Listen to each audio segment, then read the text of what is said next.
Tiempo para nuestra tertulia política, 5 menos 25 minutos de la tarde, 7 horas, más de 7 horas.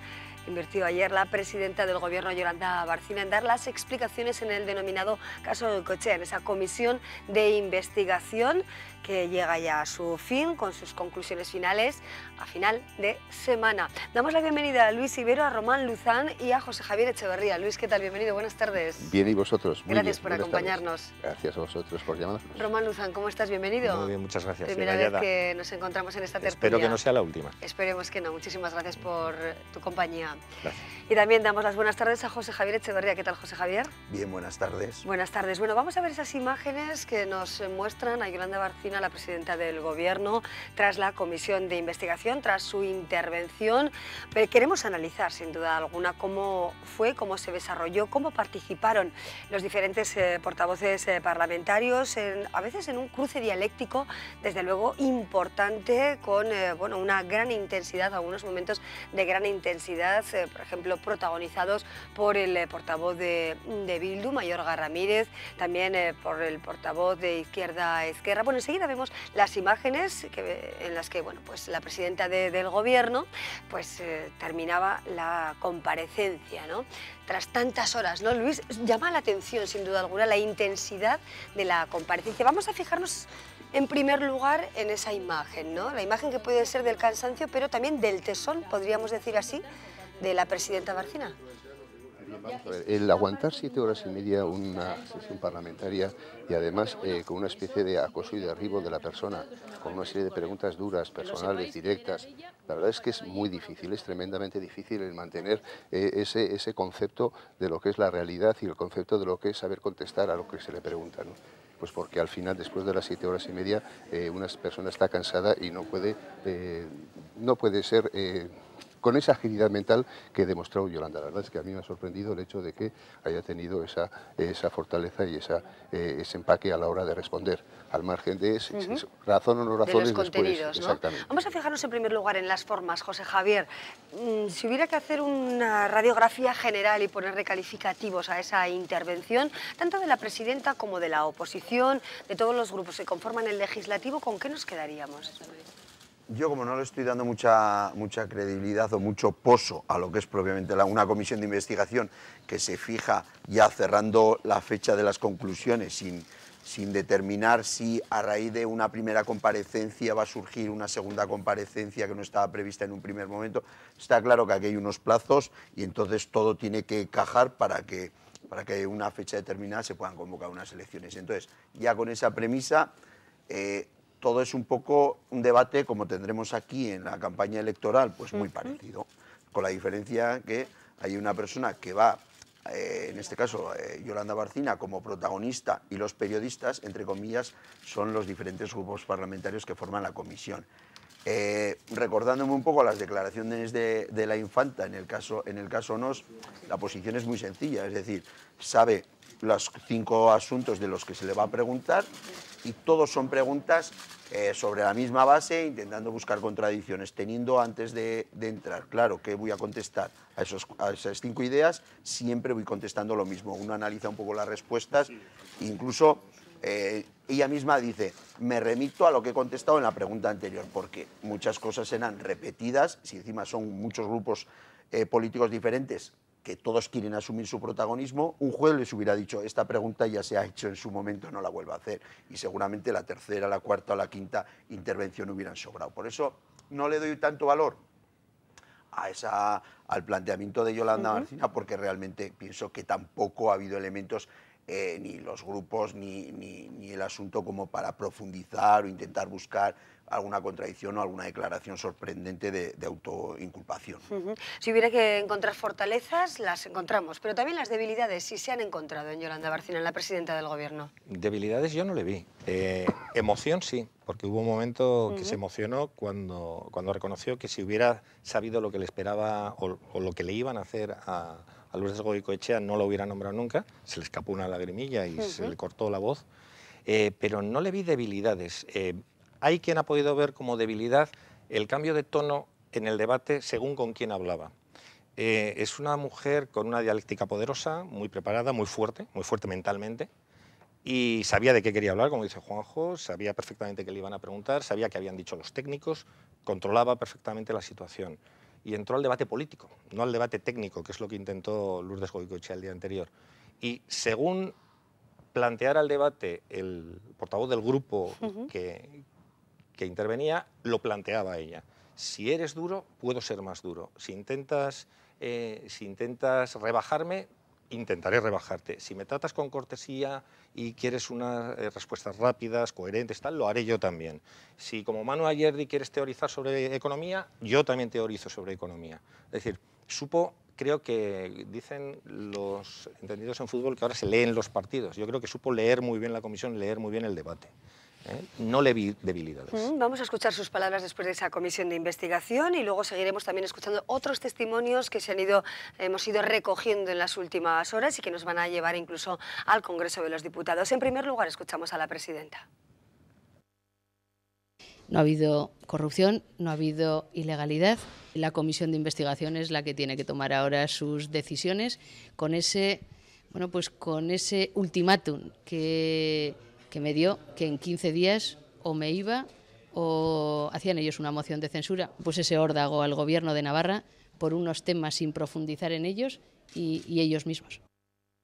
Y hoy teníamos ya la valoración de todos los partidos políticos tras esa comparecencia. Lo vemos.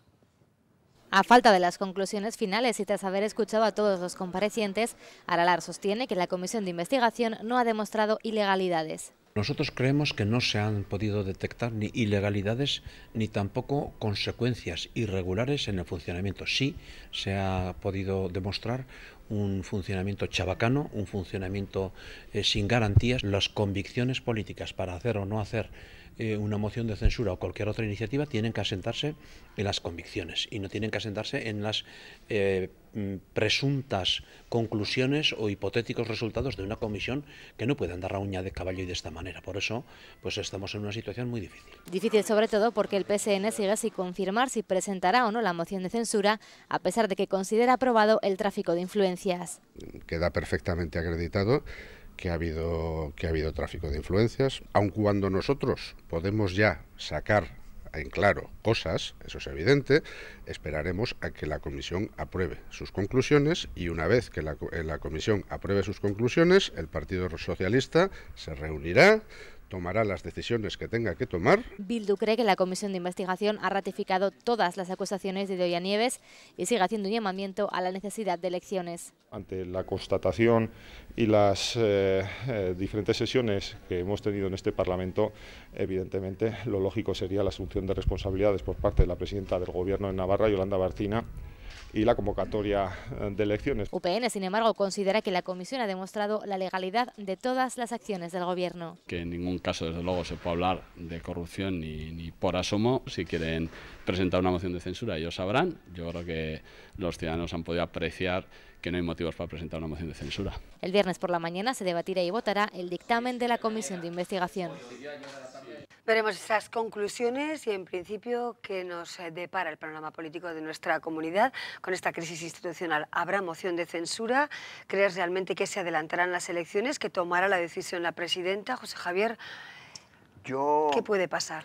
Yo os decía antes, ¿no? Yo me permitió el lujo de escribir sobre esto, entonces no voy a explicar todo lo que escribo. Un artículo que he hecho sobre lo que va a ser el futuro, lo que pensaba yo que podía ser el futuro de Navarra. Pero yo sí quiero quedarme con dos llamadas telefónicas que son un poco lo que reflejo de lo que va a pasar. Hay una primera llamada telefónica, que es la que hace Roberto Jiménez a Rubalcaba, en la que Rubalcaba yo considero que ya es, entre comillas, un cadáver político, en el sentido de que ya no es el futuro del Partido Socialista a nivel del Estado. Entonces ya lo que haga Roberto Jiménez en Navarra, como que a él ya no le afecta. Entonces, Roberto Jiménez ve la oportunidad de la debilidad de su líder, le llama a Madrid y le dice, oye, ¿qué pasa si hago una moción de censura? En circunstancias normales, si él fuera a ser el líder del PSOE durante 4 o 6 años, le diría, ni se te ocurra, porque esto a mí me cuesta un montón de votos. Pero como ya le da igual, le dice, oye, en el convento, haz lo que quieras. Primera llamada. Segunda llamada. Cuando ya sale Roberto Jiménez diciendo que puede plantear una moción de censura, Rajoy llama a Yolanda Bárcena. Le llama y le dice, bueno, te van a echar, sé consciente de que las circunstancias es que va a haber una moción de censura y que te vas, pero al Partido Popular nos interesaría mucho que no te fueras por propia iniciativa, sino que fuera a raíz de una moción de censura, que saliera el presidente, un miembro del Partido Socialista, con los votos de Bildu. Entonces Rajoy le dice, yo quiero esa foto, presidente del PSOE, con los votos de Bildu. Y si me consigues esa foto, yo te lo agradeceré con la correspondiente responsabilidad ministerial o parecida en Madrid.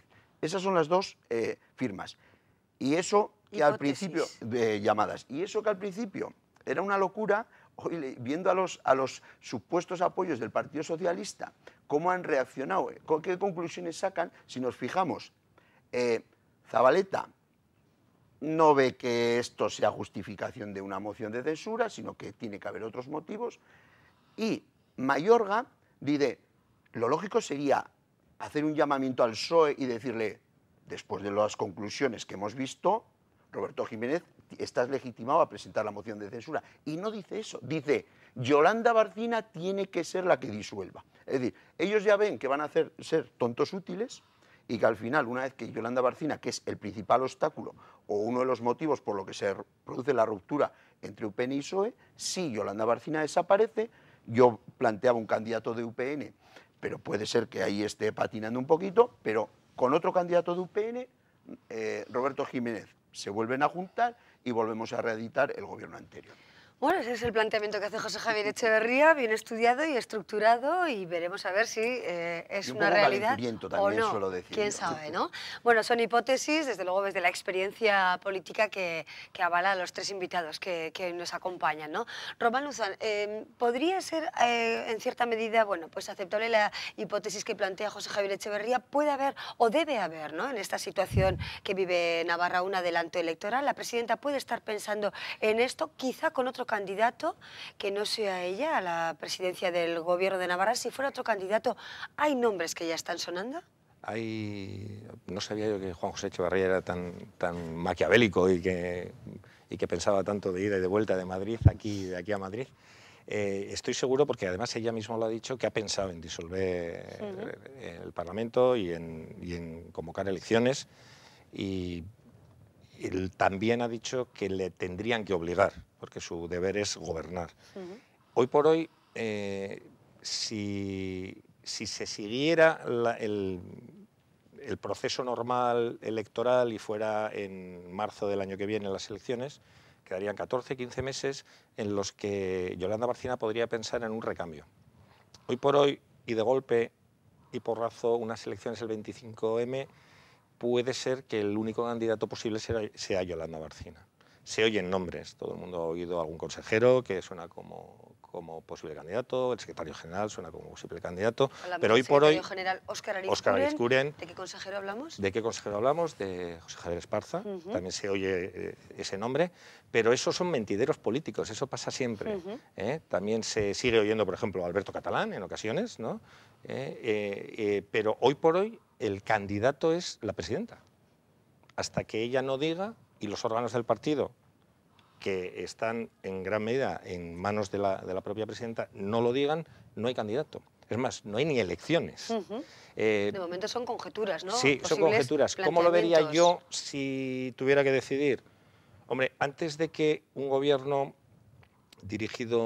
presidido por Roberto Jiménez y apoyado por fuerzas abertzales, organice las elecciones, controle el gobierno y el Parlamento que surja del gobierno, antes yo, Román Luzán, si fuera el presidente, disolvería y convocaría las elecciones. No sé qué hará Yolanda Bárcena, porque ella misma ha dicho que si puede aguantar todo lo que queda de legislatura, lo hará. No lo sé. Veremos a ver qué sucede. Bueno, y desde luego, Luis, nos interesa también otro punto de vista, que es el punto de vista que nos acerca a Madrid, porque hoy en el Congreso de los Diputados intervenía, por supuesto, el presidente del Gobierno, Mariano Rajoy. Hablaban también los diputados navarros, Carlos Salvador y la diputada de Nafarroa, Uxue Barkos. ¿Te parece, Luis, Román y José Javier? Y ustedes, por supuesto, vamos a escuchar esas intervenciones y las analizamos ahora mismo. Estoy de acuerdo en que en Navarra no ha habido corrupción, Estoy de acuerdo en que hay quien quiere llegar al poder por cualquier procedimiento. Muchos navarros que viven perplejos comprobando cómo se quiere sacrificar Navarra en el altar de los intereses de los nacionalistas. ¿Alguien puede tener la desvergüenza de agitar el fantasma del que vienen los vascos? Un poco de respeto, por favor. Luis Ibero, ¿cómo se ve desde Navarra el Congreso de los Diputados y este planteamiento, esa confianza que deposita Mariano Rajoy en la presidenta Barcina, las críticas de Uxue Barkos y la defensa a la actuación del Gobierno por parte de Carlos Salvador? Bien, yo creo que podemos hacer el mismo síntesis, lo que ha pasado en España, en Madrid, que lo que ha pasado aquí. En estos momentos lo que es una confrontación de intentar conseguir el poder, eso está claro. Por lo tanto, todas las acciones que se han hecho en estos momentos en el Parlamento de Navarra han sido encaminadas a decir vamos a quitar a la presidenta porque queremos poner nosotros. Eso es así. Porque si hubiese habido una causa, se hubiese realizado. Hay que recordar que nosotros en el tripartito tuvimos que dejar el gobierno porque hubo causa más que suficiente, porque salió la cuenta del Partido Socialista en Suiza. Entonces, hubo causa. Es motivo suficiente, se hace un nuevo gobierno y aquí no pasa nada. Pero en estos momentos, al no haber causa suficiente, lo que no tiene sentido es haber ni un adelanto ni una convocatoria. Tiene que seguir Yolanda hasta su finalización. Y nos tenemos que acostumbrar que las elecciones son para 4 años, no para lo que quiere la oposición. Porque en el momento que la oposición quiera montar algún control, pues lo tiene de derecho el Parlamento, que es su obligación. Pero a partir de ahí, lo que se tiene que tener es motivos más que suficientes para poder poner una moción de censura, que yo creo que en estos momentos no existe. Y además yo creo que tampoco le viene bien. Hay que preguntar a los ciudadanos normales y corrientes, y la gente lo está viendo desde este punto de vista. Es decir, esto es una confrontación política entre la oposición y el que manda, que nosotros no entramos. Nosotros lo que queremos soluciones de otro tipo.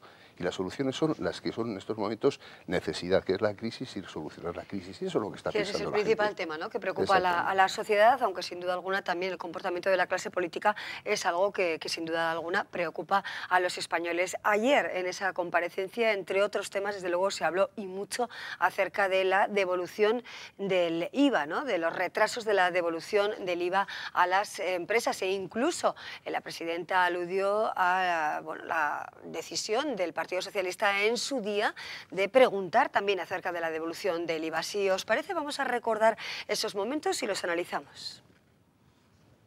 7 horas y media después de su comienzo, la comparecencia de Barcina terminaba así. Antes de entregar esta fotocopia de correo que me da, si es propiedad del Gobierno, porque aquí es de la señora Idoia Nieves al señor Álvaro Miranda, si se lo ha dado a alguno de los dos, o si es propiedad del Gobierno. Si es propiedad del Gobierno. Usted no tiene autorización de ninguna de las dos personas para hacer público este correo y se envía a la Fiscalía por si fuera imputable a la señora Barcina un delito que se refiere a la revelación de secretos. Se referían a este correo, un correo que la exdirectora de Hacienda, Idoia Nieves, envió al entonces consejero de Economía, Álvaro Miranda. En él se lee textualmente: la solicitud de devolución anual de IVA por la que se interesó el lunes Roberto Jiménez ya ha sido analizada por el negociado de devoluciones y dado la conformidad a la misma. Barcina lo mostró al principio de su intervención. ¿A que sí que esto es lo que el señor Rascón ayer estuvo hablando, que era tráfico de influencias? Esta documentación se la doy al señor Rascón, porque quien pide esta documentación, si usted va al juzgado, es el vicepresidente primero del Gobierno, señor Roberto Jiménez. Creen que puede haber delito de revelación de secretos, pero el secretario de Política Autonómica del PSOE, Antonio Hernando, restaba importancia al mail. Cree que lo expuesto sobre Jiménez no es un delito de tráfico de influencias, que sí dicen podría haber cometido Goicoechea. PSN apunta a una maniobra de despiste de Barcina. Ella no vino a buscar la verdad ni a defenderse. Vino a acusar con infundios y con mentiras, porque si leemos ese correo, ahí se ve que el señor Jiménez ni está interfiriendo, ni ingiriendo, ni está tratando de mediar, ni de buscar un trato de favor para nadie. Es que el señor Jiménez le dice al señor Miranda: me ha dicho no sé quién que no le han devuelto el IVA, y otro dice: pues ya lo voy a mirar. Lo mira y dice: no, sí, ya está. Es decir, es que eso no es tratar de influir. Mientras el Gobierno foral no ve tráfico de influencias ni en un caso ni en otro, y asegura que la titular del mail era Lourdes Goicoechea. Cuya titular es la propia Lourdes Goicoechea, por lo tanto la presidenta estaba autorizada para hacer uso del mismo. Era prácticamente el mismo caso y ni en uno ni en otro concurría ese trato de favor. Por eso fue aportado por la presidenta. No se trata ahora de de poner en común pues todas las comunicaciones de todo el mundo, pero me imagino que habrá también similares a ese, digo yo. De momento, Roberto Jiménez no se ha pronunciado. José Javier, ¿y este extremo?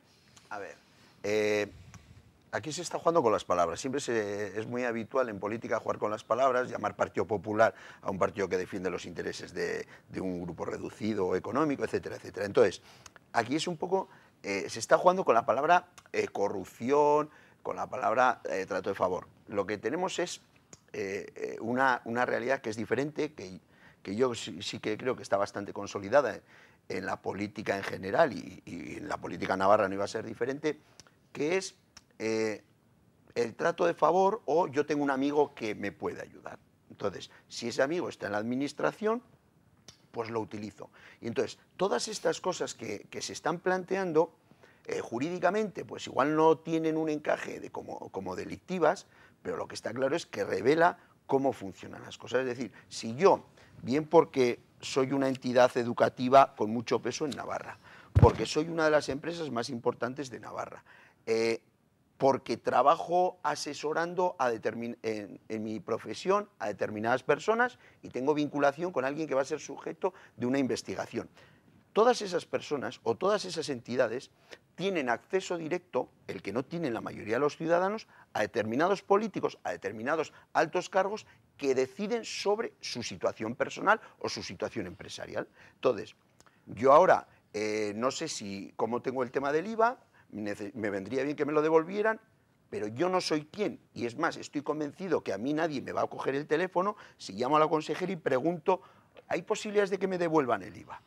Pero si yo soy el responsable de la máxima empresa de Navarra y le llamo a un político de turno y le digo, oye, ¿qué pasa con mi IVA? Pues ese político de turno le llama a la consejera y le dice, pues vamos a hacer un esfuerzo por devolver o no podemos hacer ese esfuerzo. Eso es corrupción. Que alguien pregunte por una empresa, oye, ¿estáis investigando a mi empresa? En sí mismo, si luego se le sigue investigando, no es. Pero desde el punto de vista de la imagen, de cómo funciona el sistema, que eso nos parezca normal y que a una consejera esté preguntando por alguien que ha podido ser cliente suyo y eso nos parezca algo normal. Y Yolanda Barcina, ¿en cuánto tiene conocimiento de ese hecho? Que podrás corrupto o no corrupto, que dirían, al final la tiene que destituir. Es decir, que es que yo es como si, a ver, que clientes míos, estoy en política y utilizo mi situación o mis conocidos para, de alguna manera u otra, moverles, echar un poco aceite a la maquinaria administrativa. Javier, eso en estos momentos no habría ni un consejero, ni un presidente, ni un alcalde. Pero eso es lo triste. Pero nadie, ¿por qué? Es más, por la proximidad del ciudadano a los políticos. No, pero no es proximidad. ¿Dónde está la trampa? Ahí está la teoría de las puertas correderas o las puertas circulares. La mejor investigación o comisión de investigación que se puede hacer en Navarra es analizar los políticos que han tenido algún tipo de responsabilidad en los últimos 30 años y dónde están trabajando ahora. En mi caso. Yo acabé la política, 4 años en un cargo de responsabilidad y tuve que ir a apuntarme a 20 ETTs para poder empezar a trabajar. Bueno, eso sería desde luego un buen trabajo y una buena investigación. Y si ¿no? hacemos un seguimiento de dónde están trabajando, que me digas tú que presidentes del gobierno sean delegados de grandes multinacionales, ese es el problema. Que luego esa llamada, como me iba, cuando dejas la política, se compensa. Esa es la corrupción. Roman. No estoy de acuerdo con Juan José. A mí me parece que sencillamente la sociedad navarra funciona así, la sociedad española funciona así. Cuando tienes una empresa privada, también tienen acceso a ti mismo tus conocidos. Si yo paso a ser concejal, como tú lo has sido, o paso a tener un cargo de responsabilidad, lógicamente es una cuestión de ida y vuelta y de confianza. Yo, si te conozco a ti y tengo confianza contigo, te pediré el voto. No te estoy diciendo, luego te pagaré, por supuesto que no. No te lo estoy diciendo. El problema es que sí que está pagando porque si yo después... Bueno, pero hay una serie de incompatibilidades. Pero lo estamos viendo todos los días. Si yo después de hacerte esa gestión inocua, según esta comisión de investigación, resulta que acabo trabajando en tu empresa en un cargo de alta responsabilidad cuando yo no tengo nada que... No tengo expediente en tu empresa... Estoy de acuerdo en que deberíamos revisar la ley en cuanto a qué actividades puede hacer según quién cuando deja la política. Eso sí que es cierto, empezando por expresidentes del Gobierno de la Nación, por el señor González, por el señor Aznar y por otras personas que son consejeros en grandes empresas multinacionales. Pero yo no veo corrupción y me extraña que haya todavía personas en el Partido Socialista que hablen de comportamientos impropios, de corrupción, de tal, cuando incluso personas como Pachi Zabaleta, con ese fino olfato político que tiene, recula y dice, vale, veo algo chabacano, pero no veo nada... Pero no veo corrupción. Es que la tradición está ahí y las costumbres están ahí. Yo, estando de alcalde de Cizurmayor, en los años 79 a los maestros se les elegía que todos los maestros iban casa por casa de los concejales. Y esa práctica existe todavía. Entonces, ¿era mala? Pues no era mala, era la acostumbrada, que eso se eliminó, de acuerdo, que en esos momentos en Navarra, por la cercanía a los políticos, se te acerca cualquiera y te piden no favores, porque, ojo, la conclusión final es si después se ha cumplido la ley. Si se ha cumplido la ley es un mero trámite que hacemos normalmente de correvidiles del ciudadano cara al funcionario. Bueno, pues y con los funcionarios pasa lo mismo. De un posible... Cuando conoces a alguien dices, oye, me está pasando esto, y te dirá, vale, regístralo en ventanilla, que de paso voy y pregunto. Y luego te mandan una cesta a casa. Cuidado. Hombre, cuidado. Eso es cohecho pasivo, ¿no? Es que estamos hablando de colocaciones de personas en empresas, en determinados puestos no relacionados con su vida anterior, y a raíz de salir de la política están bien colocados, reciben ayudas para sus empresas a través de préstamos, nos quedamos con estas reflexiones, etcétera, José Javier, etcétera, porque desde luego el tema da para mucho y quizá hay que plantearse, bueno, pues un nuevo sistema o una ley diferente en lo que concierne a las incompatibilidades antes del cargo, durante el cargo y después de ejercer el cargo. Luis Ibero, muchísimas gracias por acompañarnos. Román Luzar, muchísimas gracias. José Javier Echeverría, gracias también a ti. Gracias a ti. Análisis interesantes los que hemos escuchado esta tarde. Hacemos una pausa y seguimos.